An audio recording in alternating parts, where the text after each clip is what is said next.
All right, welcome back to the Fine Print, guys. I'm here with Ana and Josh MacDuff in Wells, Vermont from Mountain Girl Cannabis for a second chunk here. Now, before we get into the business stuff, Ana, I wanted to ask you, this is a question people have been throwing at me a lot. What is it like for a woman to work in a traditionally sort of male-dominated industry and sort of try to break into that landscape? Well, I can tell you that I have experience with this coming from the IT field. And I remember taking programming classes where I was one or two of like 20. So it's not new to me. I think you just kind of have to do extra to prove yourself. Unfortunately, I feel like you have to kind of, go above and beyond just to get the same kind of recognition as men do. I think this is just the world in general.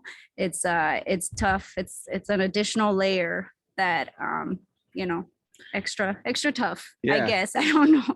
Not that I can empathize or sympathize or anything, but what I've found is interesting and actually delightful about the Vermont cannabis marketplace as currently constructed is that there's more of this than there is working directly with guys. So, the Forbin's Finest people, the Life Arises folks, everybody that we've kind of had any type of interaction with, it's been a group, it's been a couple, it's been a collaboration of husband and wife. Mm-hmm. I would say almost exclusively, if not darn close to it. Yes, I think that's partly why we choose to work with them, honestly, is sure. The cannabis is a feminine plant, so like it's for a reason, Mm-hmm. So yes, it's good to see that. It's good to see the support. And mm-hmm. I think you just interviewed like Kelly Story from Green Queen Candies. I sure did, yeah. All about women power and empowering other women. So it's great to see this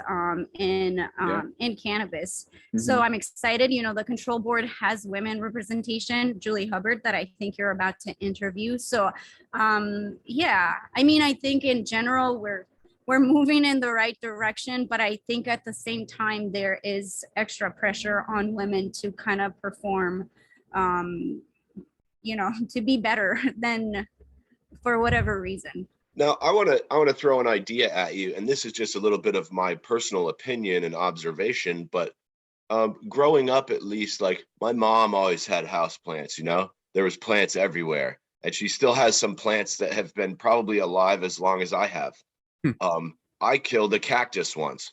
It seems like women are sort of naturally better at fostering life and encouraging. What are your thoughts on that sentiment? I think so. General, yes. I think both men and women have a feminine side to it, and I wouldn't say for better or worse. I would say for worse. And culture expects men to suppress that feminine side. So I think yes, I believe because women, we create life in our bodies, which is amazing. And just like the cannabis plant, it's the female plant that grows the flower that we all enjoy. So let's embrace that. We hope to be stewards of the plant in that way, that it's all about nurturing and helping people heal. And I think that's a very beautiful feminine energy that we should all tap into, not just women, but men as well. That was a great quote, Ana. I might chop you up and quote you on that one and put it on a page. Yeah, that was beautiful. That one's a worthy quote to put on a page. Absolutely. I don't like to chop people up because then they might say I took them out of context, but that was right in context and lovely. Yeah. Now, I want to ask you a little bit about some of the banking issues. I'm curious who you guys have chosen to go with, or what the status is, or what you're hearing from the banks currently. Yeah. I would say that I don't know that we chose to go with anybody. We were almost, backed into a corner. One of my best friends works for VSECU. So we opted down that road, not because of the relationship, but because, we felt, they're merging anyway. So NEFCU and VSECU, it's going to be it'll be one entity at some point, but they do have a branch in Rutland. Nefq is more based up in the Burlington area. So Sure. for us, it was a logical, if only mandatory move. It was our only choice, basically. Yeah. We obviously will still continue. We're opening an account because we have to open an account. We want to move the funds that we have in our personal accounts to this business account, but that doesn't mean that we won't still turn over stones for less traditional banking options. Such as? Well, so there's some of our point of sale, potential vendors have kind of relationships with, I don't know if you consider them online banks or what have you, but more automated, more not traditional branch location type banks. But with that even comes challenges as far as having to get cash to a deposit location and that type of thing. So I'm, as a guy who has banking experience, I'm a little lukewarm on that concept, but at the same time, as a bit of a rebel, I'm kind of inclined to go a less traditional route as well. Yeah. Now, And the sorry. application, I was just going to say that we completed our application just to obtain so right now they only offer savings account. They don't offer any other services for the cannabis industry. So this is our experience, and we received a portal to submit our application, which was a lengthy questionnaire, very detailed, asking like what percentage of your sales are going to be cash versus ACH. And Wow. these are all mandatory questions that you have to come up with. They ask you for a business plan. They ask you for like a management plan. They ask you for an employee list. So this took a better part of a week for us to put all of this documentation together to just apply to obtain a bank account. A savings account. It was hard. Like, let me ask you, how are you supposed to know how many of your customers are going to pay cash? yeah, It's a beautiful question. It is. I mean, you do your best to kind of guess what you believe, but yeah, this is a brand new market. asinine that we have to Right. answer questions for a market that has never existed. So Wow. yeah, so it's been a challenge, it hasn't been easy, but So Josh, I assume you got some actuaries over at your office. Are they cooking up some numbers, like how many people might pay cash? Yeah. So I don't do banking anymore, thankfully, but yeah, I mean, insurance, banking, they go hand in hand from Yeah, I a was hoping to tie federal this and in here. regulatory standpoint. And both are vastly underserving the cannabis market. Just my humble opinion, I would say. What are the other options for insurance? Do you have competition around the state? It doesn't seem like there's a ton of it. Yeah, so there's competition. I mean, the guy down the road, the national company outside of Vermont can't provide anything from a coverage standpoint better that we can, but the overwhelming message that I've gotten with the folks that I've interacted with in the cannabis industry from the insurance angle is that the experience talking with me is better because I understand what they're doing. I understand the industry, and I actually take the time to communicate with them to make the process of even obtaining a quote, just easy. The multiple times I've gotten somebody who's already spoken to an insurance agent and said, well, they just emailed me a 12-page quote or a 12-page application, which the questions are one size fits all, even though cannabis isn't a one size fits all industry. And my process is having a 30-minute phone conversation with somebody, getting all the information that I need on that 10-page application with them not even knowing that's what I'm doing. So hey, that's my process. Yeah. Exactly. So, and I think that level of touch is what can separate one from the other. And I think really build strong relationships in that space. Now, the control board, I don't know how closely you guys have been following the control board proceedings. Yeah. Do you watch the meetings? Yeah, I've watched probably 90% of them. Yeah. Okay, cool. So it seemed like at first they said you're going to need $1 million of liability per year or something, and then they changed the wording to something like commercially viable amount of insurance. Like, how do you gauge how much insurance your business needs in a market that's never existed before? Yeah.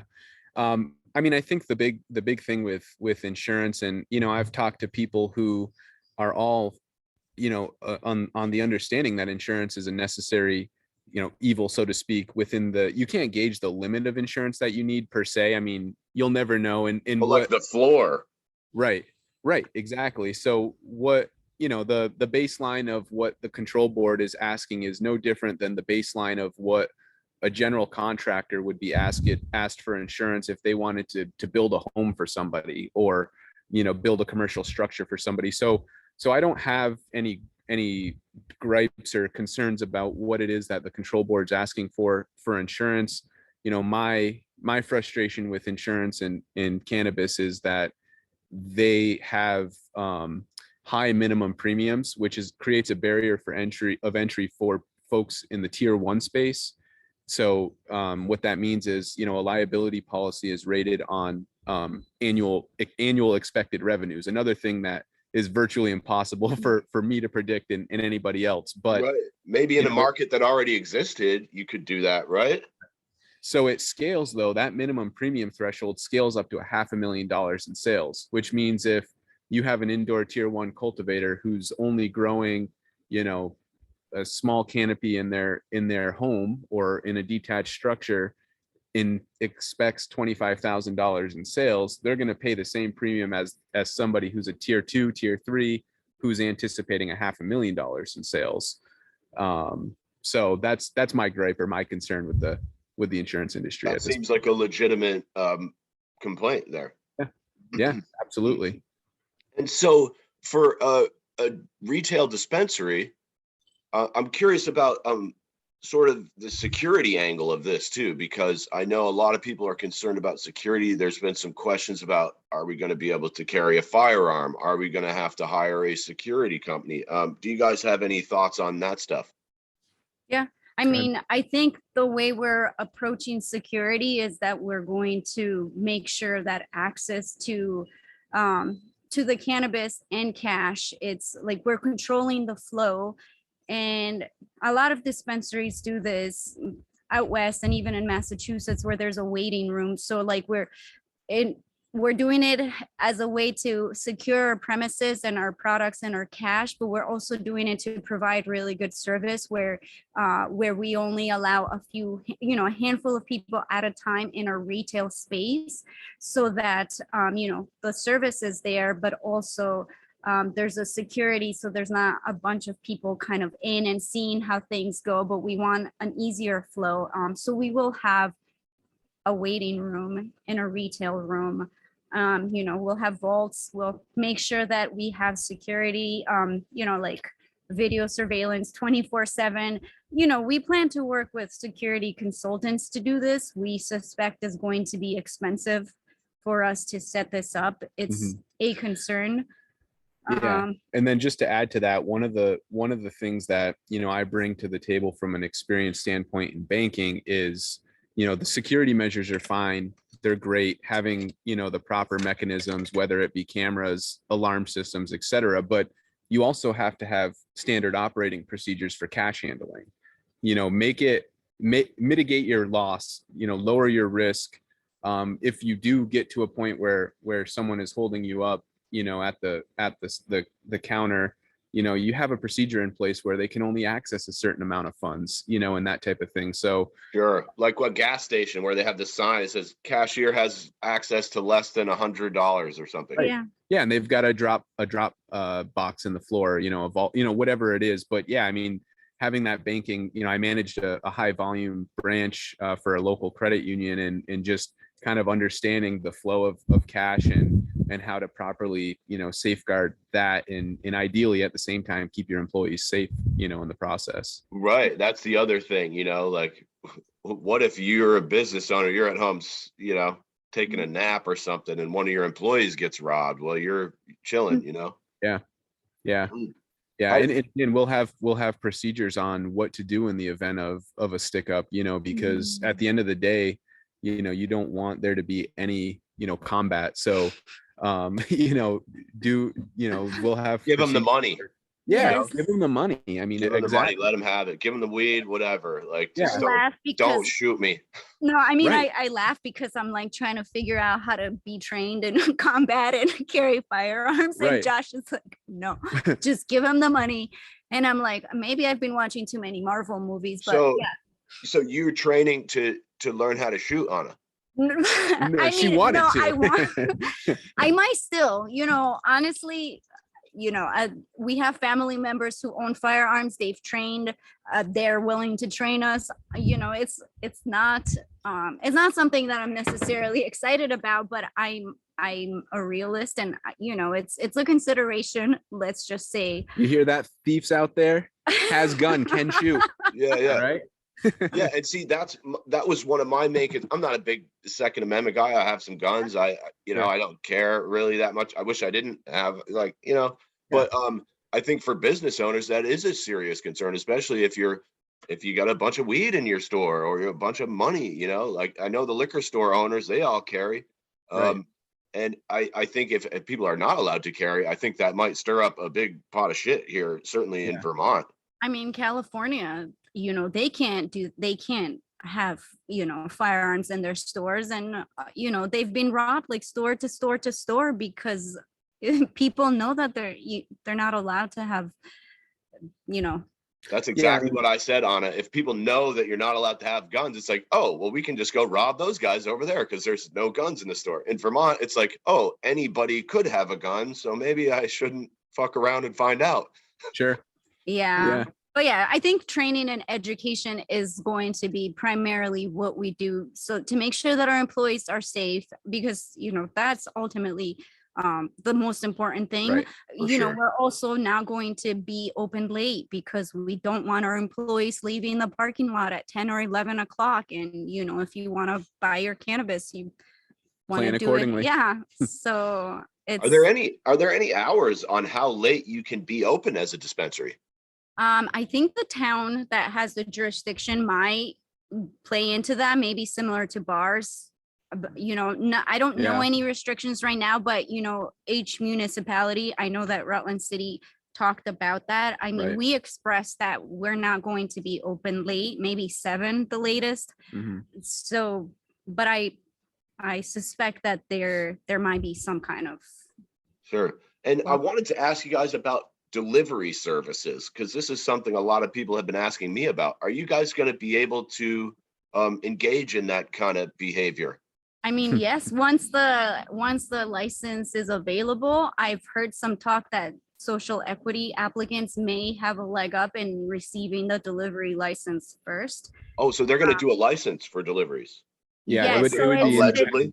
Yeah, it's allegedly. It's not available. It won't be available come October. I believe online sales and delivery are licenses that are potentially going to be released at a later time. But we want to be in a position to be ready when it is available, and we plan on. We still have some some friends and professional acquaintances who wish to remain in the shadows as far as cannabis consumption goes, and I think that would be a great way to serve them as well. We're not quite past the stigma yet where we can openly say that we're happy cannabis consumers. So they don't have to come into the store. That's right. Anonymity. Some people wish to keep their anonymity, and that's fine and respectful. Respect that. So maybe they should start delivering bottles of vodka to my house. That's right. Now, Ana, I wanted to ask you maybe a little bit about the 7 days interview. I'm curious what they asked you about, and I was hoping maybe there was some stuff in there that didn't come out in the 7 days article that you would want to discuss right now and air out a little more in detail.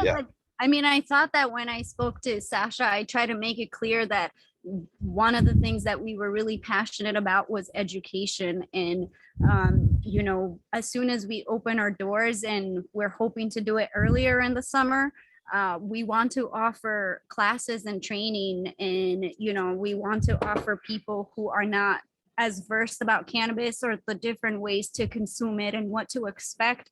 I think that was one of the biggest piece, that education is at the foundation of what we're doing and why we're doing it. Because if we had more educated people, it wouldn't be so stigmatized and people would use it more correctly, you know.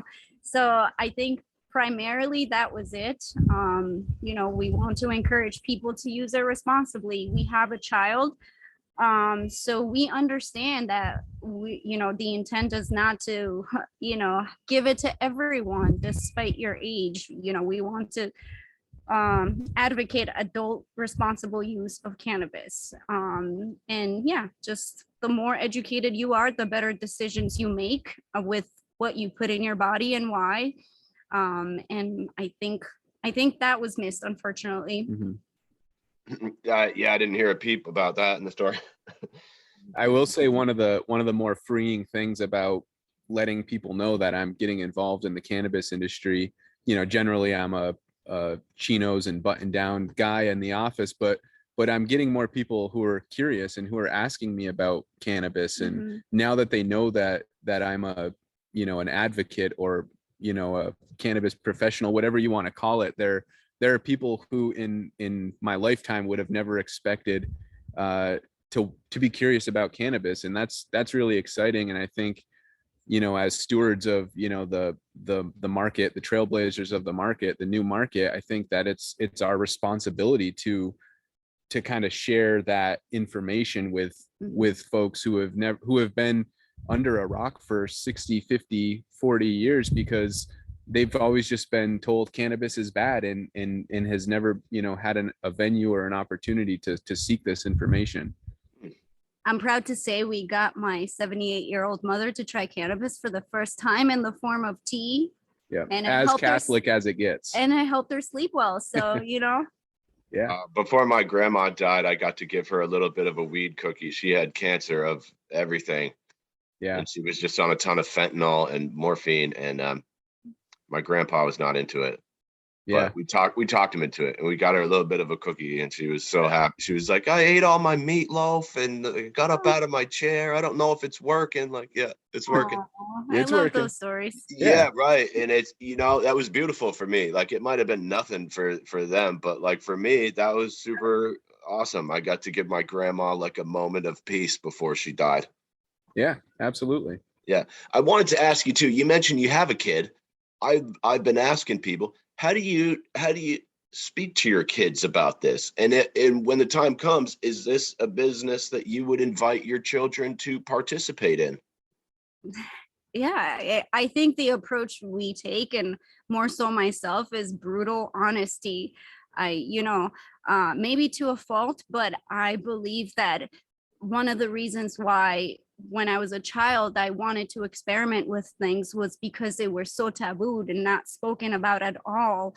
So, when I tell her that cannabis is a plant, that, we have a couple of cannabis plants outdoors. So I show her this is a cannabis plant. I've talked to her about the racism and the history in this country, and why,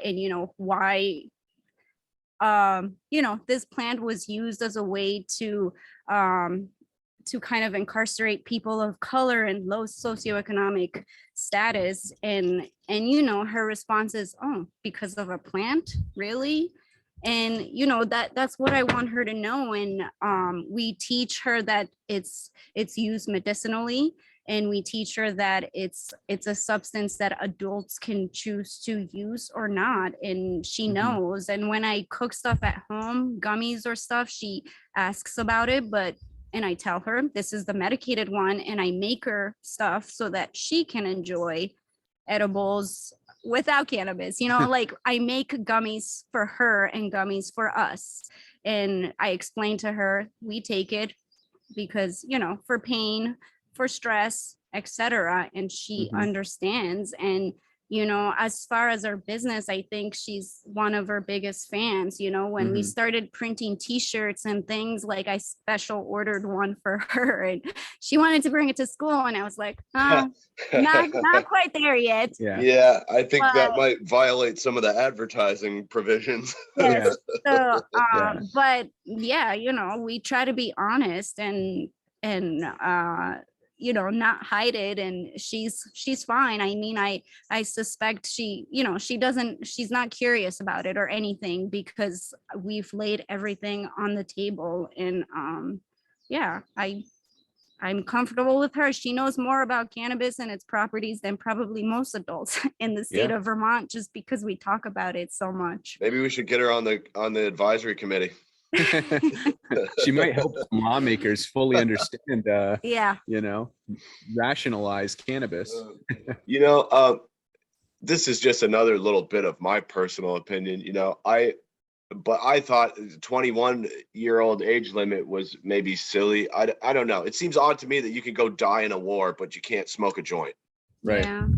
Yeah. I mean, I think there's not enough, information out there to tell us whether 18 to 21 is adequate adult growth. The brain is grown enough. I know the fear that I think the medical community has had with cannabis for treatment of kids with cancer, epilepsy, what have you, is the fact that it kind of impacts the growth of the brain. Let me interrupt you real quick. We give Adderall to 8-year-old school children. We know all the science on amphetamines. They are addictive, and they're some of the most potent narcotics on the planet. Sure. And yet, even though all that science is in, we still give it to kids.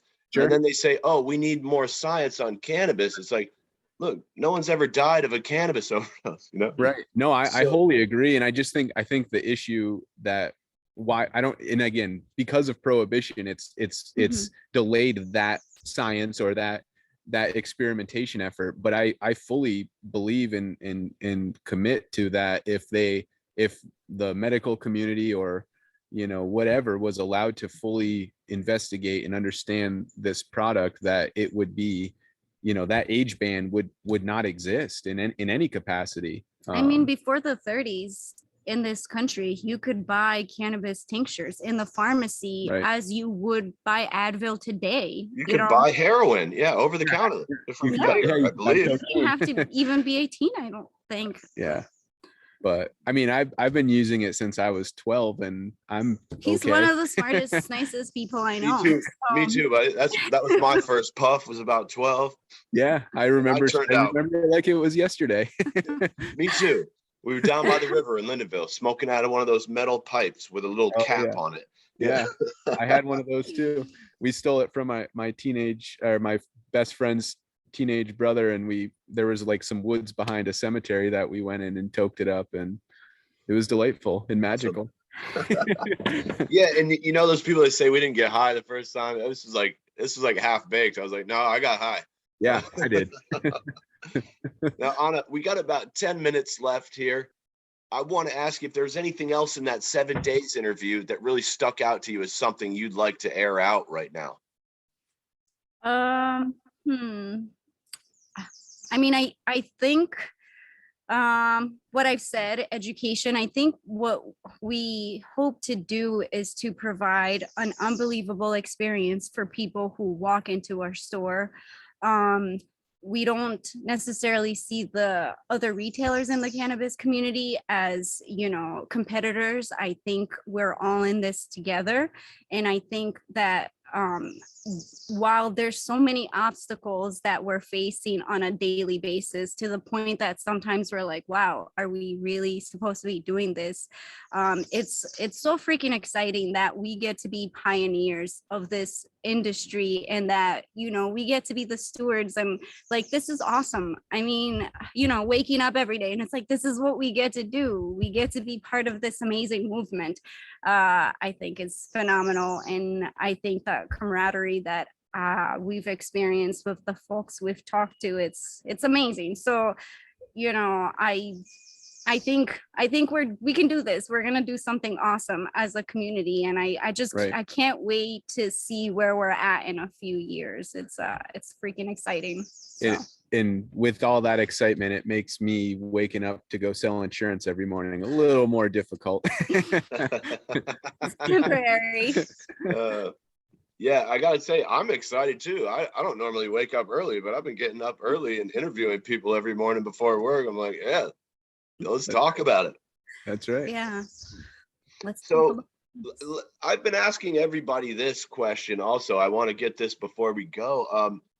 I said, if you could change the legislation, or if you could write the legislation yourself, what would you change, or what would you keep or throw away? Is there anything specific in there that you might want to talk about? You want to go? Okay. Well, I think there's a lot, but primarily I think I would change some of the aspects that would be deterring both businesses and people from engaging in the regulated market. And one of the things is taxes. I mean, paying 20% tax on cannabis is fucking asinine. That is ridiculous. I can't even, why. It doesn't even make sense to me, but I think taxes should not be 20%. I think it should be sales tax, and that's it. I don't understand why. It's like double the alcohol tax. Yeah, Right. I think it should just be 10%, like the food tax is like 10%. This is something you consume, so let's just cap it at 10%. There's no need to add more tax to this. Right. There's already going to be a lot, there's going to be billions in revenue. Like, you don't need to get greedy, So I would say that. And I think additionally, some of the restrictions and caps on potency as well as packaging, I think it's a little overboard. I think as manufacturers and retailers, it's not our responsibility to keep products away from kids other than not selling it to them. It's on the parents, it's on the consumers who buy their product to keep it away from their children. We can do some education on how to make sure you do keep it away, but I think that it's wasteful. It's very expensive, which means it raises the price on the consumer. So if you're capping a product to 5 milligrams per serving, that means people have to buy more of it, which means it's more expensive. There's more cost with packaging.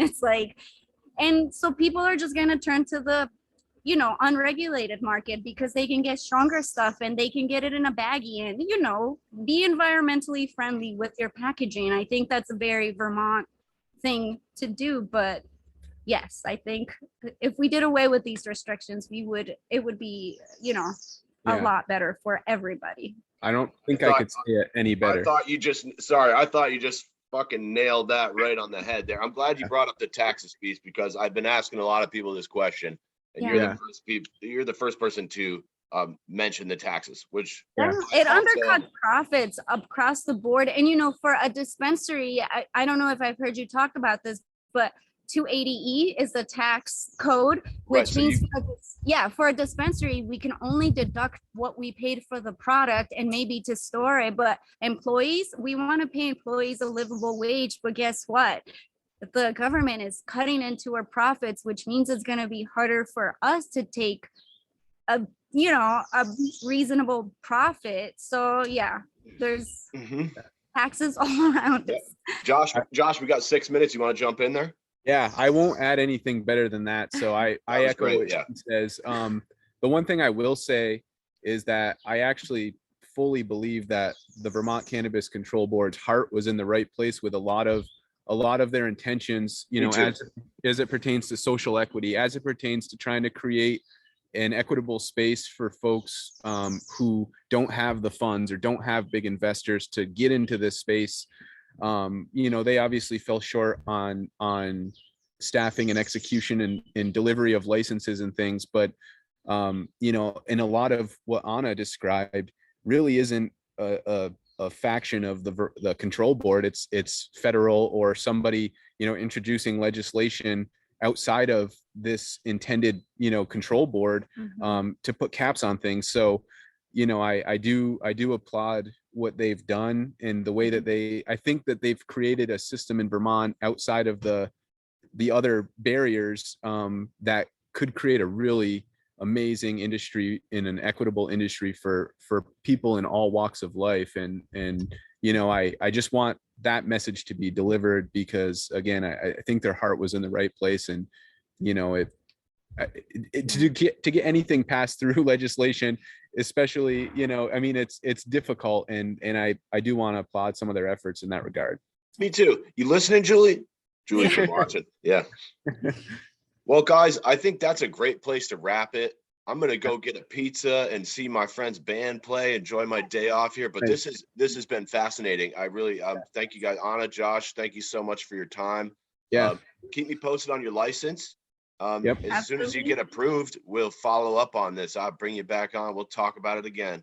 Nice. Yeah. Well, pleasure to be here, and we hope to see you in Rutland sometime. Yeah. I'm coming down to see Olin. Maybe I'll pop in to see you guys too.